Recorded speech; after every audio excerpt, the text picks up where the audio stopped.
Class 8th में आप सभी बच्चों का स्वागत है। आज सेकेंड पार्ट हम स्टार्ट कर रहे हैं। इसके पहले हमने देख लिया था कि अगर बल समान हो, इक्वल फोर्स लग रहा हो, तो एरिया अगर कम होता है तो उसका प्रभाव ज़्यादा होता है। यानी समान बल पर क्षेत्रफल कम होने से बल का प्रभाव जो होता है वो ज़्यादा होता है। इसको हम एक एक्टिविटी के माध्यम से समझ गए थे। हमने क्या किया था, एक बर्तन लिया था जिसका बेस क्या था, काफ़ी चौड़ा था, और उसमें हमने बालू लिया था। उसकी कुछ मोटाई तक हमने बालू लिया था।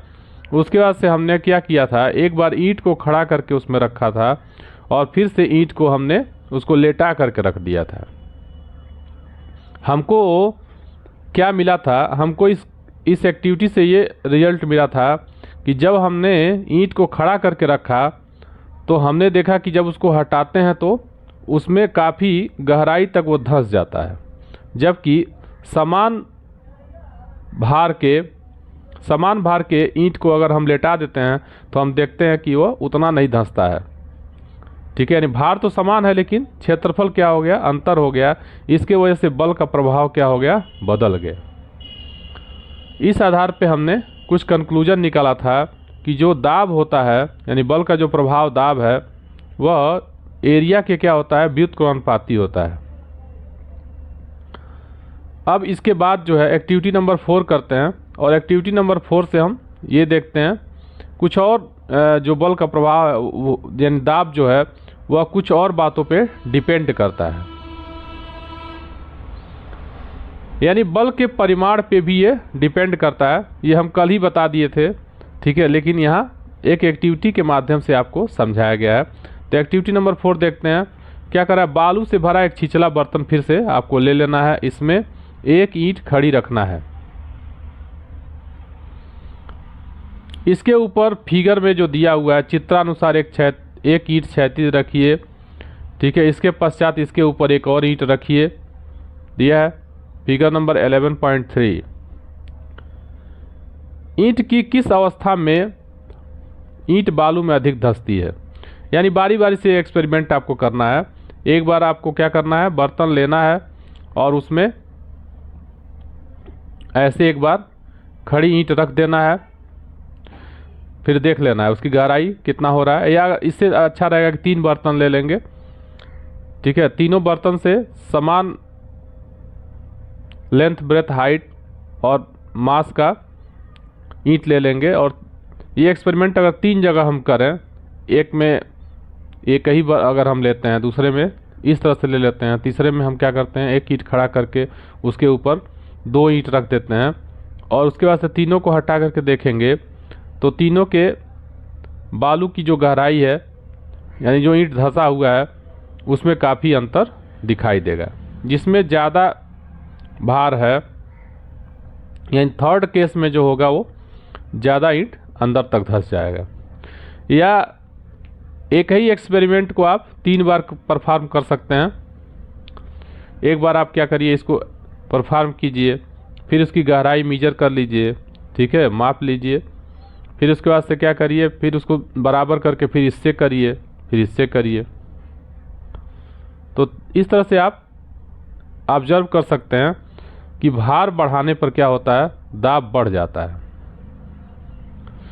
तो कल ही हम बता दिए थे कि जो प्रेशर है, दाब है, वह 2 बातों पे डिपेंड करता है, बल पर और एरिया पे डिपेंड करता है। और साथ ही साथ जो प्रेशर है आपका, प्रेशर क्या होता है, वो डायरेक्टली प्रोपोर्शनल होता है फोर्स के, और जो प्रेशर है वो इन्वर्सली प्रोपोर्शनल होता है एरिया के। इन्वर्सली प्रोपोर्शनल का मतलब क्या हुआ, व्युत्क्रमानुपाती होता है, और डायरेक्टली प्रोपोर्शनल का मतलब हुआ कि यह समानुपाती होता है। समानुपाती होता है, समान अनुपाती भी कह सकते हैं या समानुपाती कह सकते हैं। समान अनुपात में अगर ये बढ़ता है तो ये भी बढ़ेगा, ठीक है, अगर ये घटता है तो ये भी घटेगा। यहाँ पे उल्टा होता है, ये अगर बढ़ता है तो ये घटेगा, ये घटता है तो यह बढ़ेगा। चलिए अब आगे बढ़ते हैं। तो यहाँ पे दिया भी है दाब बराबर अभिलंबवत बल बटा क्षेत्रफल होता है, यानी pressure equal to force upon area होता है। किसी तल पर लगे अभिलंबवत बल को हम क्या कहते हैं? प्रणोद कहते हैं, थ्रस्ट कहते हैं इंग्लिश में। किसी भी सरफेस पे अगर क्या हो रहा है, परपेंडिकुलर फोर्स अप्लाई किया जा रहा है तो उसको हम थ्रस्ट कहते हैं।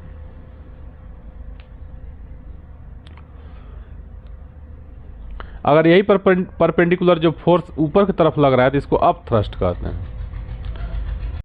फिर से एक बार फार्मूले को हम देखते हैं। पी इक्वल टू दिया है एफ अपॉन ए होता है, आप जानते हैं, कई बार बता दिए इसको।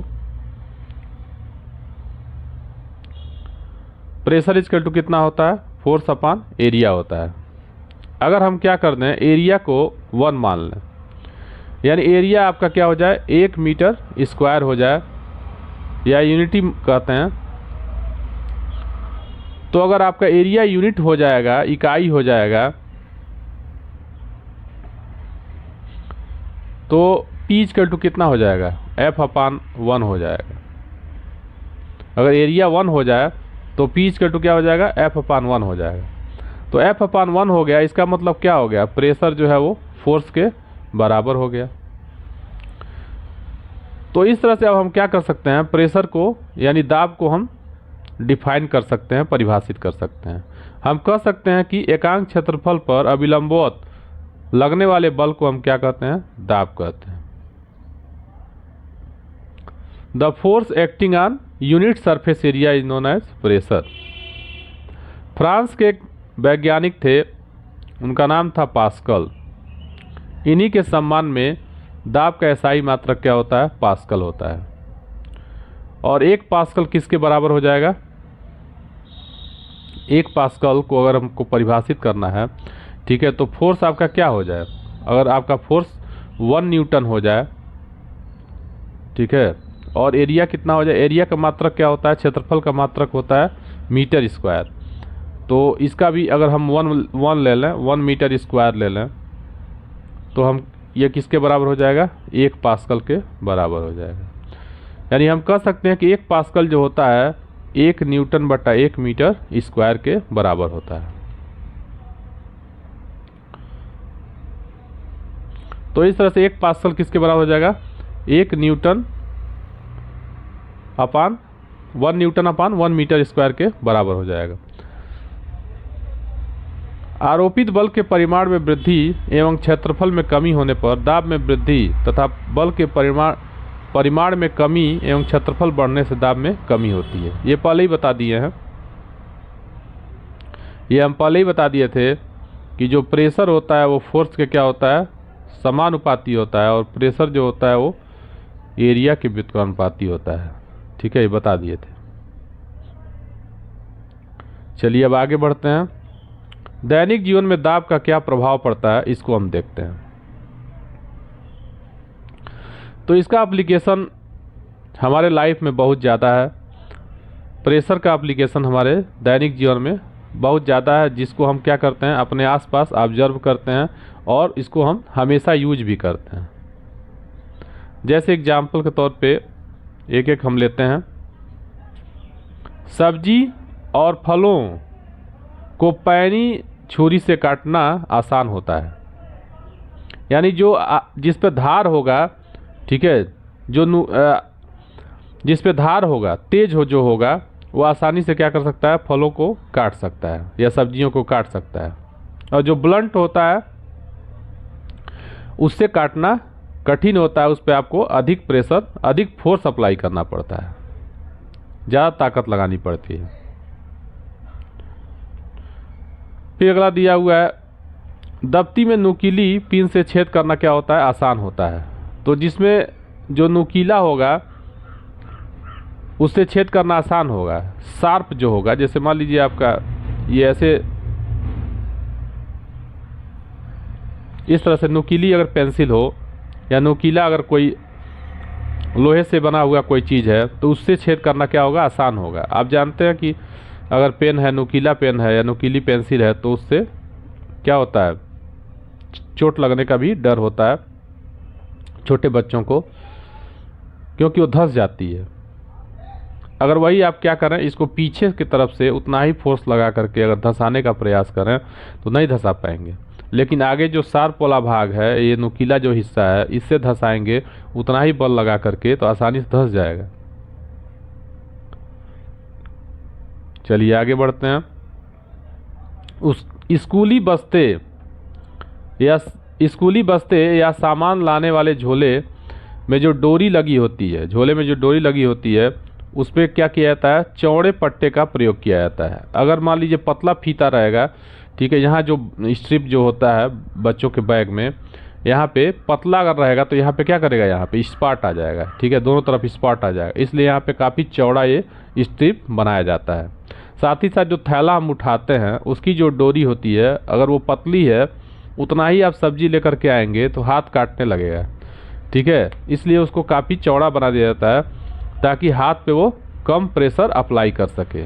फोर्स तो उतना ही है, सब्जी उतना ही फोर्स लगा रही है नीचे की तरफ, हम ऊपर की तरफ उठा रहे हैं उसको, लेकिन अगर वो पतला होगा तो स्पॉट आ जाएगा।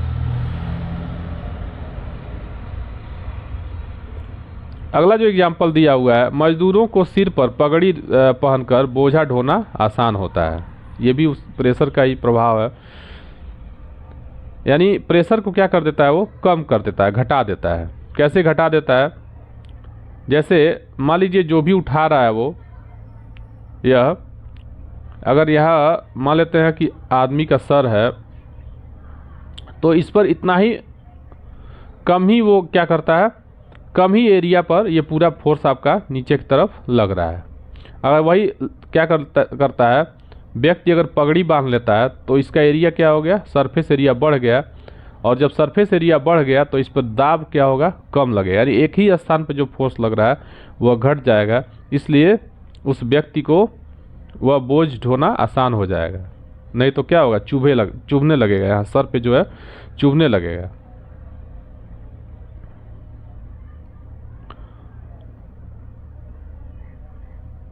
भार उठाने वाले वाहनों में 4 की जगह अधिक पहियों का प्रयोग किया जाता है, जिससे पहियों का संपर्क क्षेत्रफल क्या हो जाता है, बढ़ जाता है। आप देखे होंगे ट्रक वगैरह में, ठीक है, जो हैवी व्हीकल्स हैं उनमें अधिक से अधिक पहियों का प्रयोग किया जाता है, 10 चक्के का प्रयोग किया जाता है, या और भी उससे भी अधिक चक्के का प्रयोग किया जा सकता है। जेसीबी में आप देखे होंगे उसका जो पहिया होता है वो कितना चौड़ा होता है, बहुत ज़्यादा चौड़ा होता है, क्योंकि अगर उतना चौड़ा नहीं होगा तो दाब अधिक लगाएगा, ठीक है, और वो धंसने लगेगा।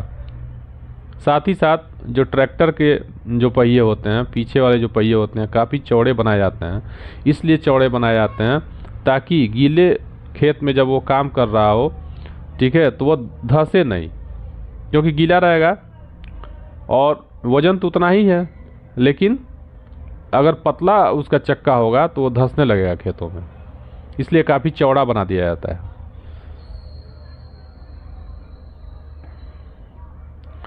तो यहाँ तक आप देख लीजिए, ठीक है। इसके बाद हम फिर अगला जो लेक्चर है उसमें इसको कलेक्ट करेंगे, उसको कवर करेंगे, क्योंकि काफ़ी जब लंबा हो जाता है तो बच्चे उबने लगते हैं, और साथ ही साथ देखिए थोड़ा सा अपलोड करने में भी दिक्कत होता है।